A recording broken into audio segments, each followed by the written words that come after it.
Hi everybody. Today's quick tip is due to unfortunate recent and ongoing events. Today's tip is on how to be and feel safer. If you notice yourself feeling less safe and it's keeping you from doing things you would otherwise enjoy because you're having certain fears, whether it's due to a pandemic or other illnesses, whether it's because of mass shootings or predators, let's explore some approaches that you can use to be and feel safer. Defining safe is free from harm or risk, secure from threat of danger, harm, or loss. By that definition, you may think, how can you be and feel safe when the things that you fear do bring a threat of danger, they do cause harm or loss?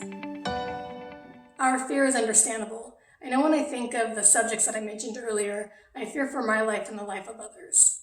I've had those fears keep me from leaving my bubble, this bubble where I feel safe. Whether it's not leaving my house or going for walks by myself or participating in certain activities because I'm thinking about the worst thing that can happen. Those are just some examples. In order for me to not be controlled by fear and have some quality of life, I explore what's within my control.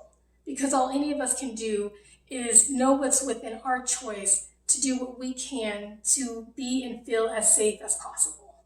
When it comes to our health, we can't stop any disease from existing on Earth, but we can meet with health experts or do research on what measures we can take to prevent ourselves from getting sick. Acknowledge what we do that can prevent us from or make us more susceptible to illness. We can exercise and eat foods that provide the nutrients we need to be healthy and build up or maintain a strong immune system. We can thoroughly wash our hands after touching public surfaces, after using the restroom, and before preparing a meal. And depending on our life situation, if we can get a minimum of 7 hours of sleep and refrain from being involved in stressful situations, that also helps to have a robust immune system. Me personally, I'm lucky if I can get at least 4 hours of sleep. So whatever I can sleep in, I definitely do that. There is no shame in getting the rest that you need. And that part about refraining from stressful situations, that's not always easy for some of us.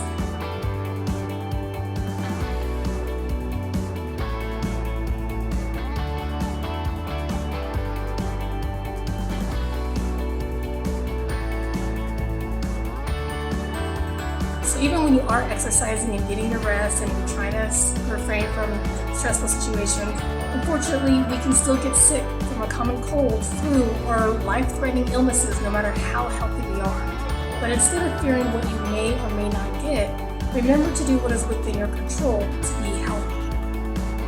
The heartbreaking consequences to illness is a possibility of losing life. When it comes to fearing losing our own life, even though all of us know that we're all going at some time, we just don't typically know how or when, not too many people feel that that's bringing any type of comfort.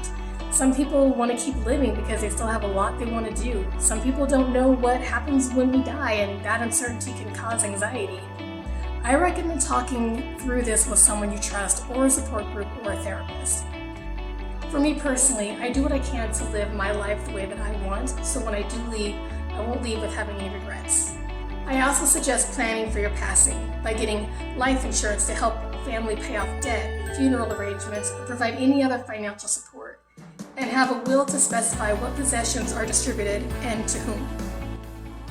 When you have a fear of losing loved ones, I have lost several family members and friends in my life that it got to a point that when the phone would ring, I would feel a little anxious because I was afraid that someone was calling me to let me know that another person has passed.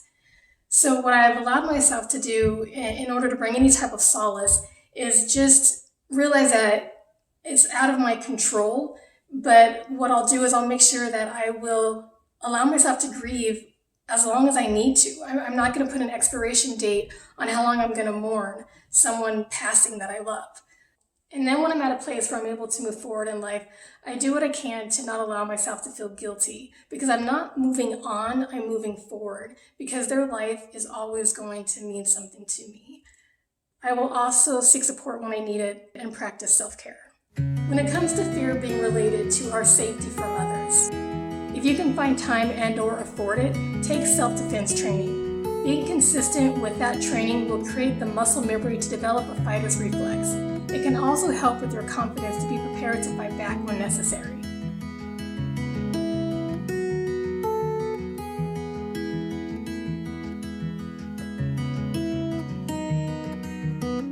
Whether you have self-defense training or not, still try and do things in a group if you can. For example, when my friends and I hang out, we make sure everyone gets to their car safely and check the back seat. I personally have not felt safe to go for walks by myself, so when I do, I make sure I'm aware of what's going on around me, who's near me, are cars driving by slowly, is it possible to stay in crowded places? I'm not on my phone, so I may be aware of my surroundings and be alert. I also don't wear headphones, so I can hear what's happening in my environment. And I see how I can use what I have on me for a weapon, whether it's my keys, water bottle, mace, anything. And for people who are on extra alert because you don't know if you're going to come across someone or a group of people who don't like what or who you are due to your race, sexuality, gender identity, or religious beliefs and so forth. So instead of them leaving you alone to live your life, they decide to attack. I hope that these suggestions for self-defense and being aware of your surroundings may still be useful to you. I know that they have helped me to be able to get out of the house. One other unfortunate fear related to being safe from others is mass shootings. Ever since I have become aware of mass shootings, when I'm in a building, I have made it a point to be aware of my surroundings. I notice where the closest exits are, notice hiding spots, and once again be aware of who's around you. Is someone acting suspicious, or is someone or a group of people being erratic or agitated? It may be time to start heading toward those exits just in case the situation escalates. Those are some of the methods that work for me to feel a little bit safer getting out of the house.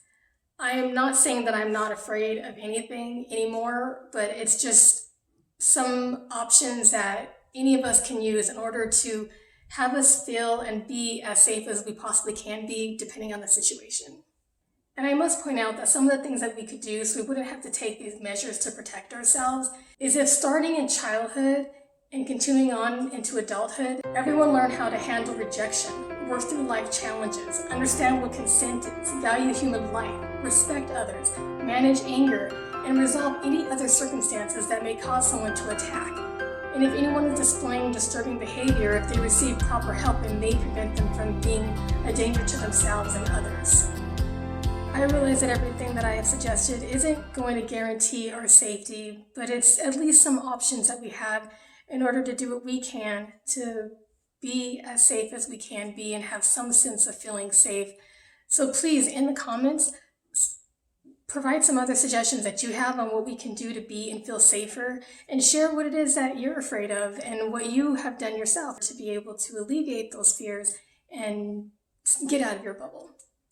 See you soon for our next topic on how to not hold yourself back from fear of failure, rejection, embarrassment, criticism, and judgment.